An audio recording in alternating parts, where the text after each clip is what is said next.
Hey everyone, it's Daryl from Houseplant Journal, and today I'm going to give you clarity on the question, how often do I water this plant? You see, trying to establish a schedule is exactly what makes the task of watering really daunting, because it's like, how do I water this plant, or that plant? And then you start to think that every plant has some kind of different schedule. But let me ask you this. How often do you fill up your car? You see, even if I told you that I put gas in my car about once a week, you understand that it's a combination of the car and how often I drive.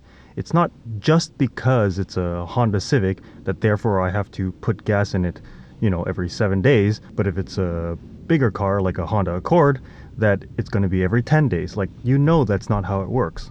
So we could say that the rationale behind putting gas in your car is based more on the cue of how empty your gas tank is. So some people, they fill it up whenever the tank reaches a quarter. Some people wait till the light comes on. The point is, they look for a certain cue before they decide to fill up. Well, with plants, it works exactly the same way. So what are those cues when it comes to plants? Well, you're looking for soil dryness.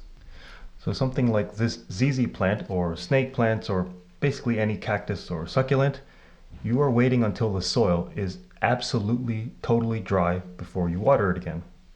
Then for the majority of your tropical foliage plants like dracaenas and pothos and all those kind of leafy plants, you're waiting until the soil is partially dry.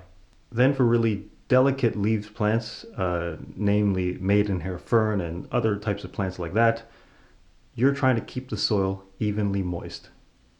So whenever you see somebody with a lot of plants and you're trying to think how do they keep track of watering, there's actually really nothing to keep track of. If you're constantly observing the soil on all your plants, just checking up on how they're doing, and you keep in mind those 3 basic strategies of watering, then that's how people can just know when to water their plants. But one huge asterisk about this is that this is assuming your plant is getting adequate light, because that's the first step for plant health. So number 1, you put your plant where it gets adequate light, i.e. where it has the widest possible view of the sky. And then you can apply one of these 3 strategies depending on the type of plant. And lastly, you can let nature take its course. Don't expect that even if you follow all these steps that your leaves are going to be staying on the plant forever. That just simply is not the case.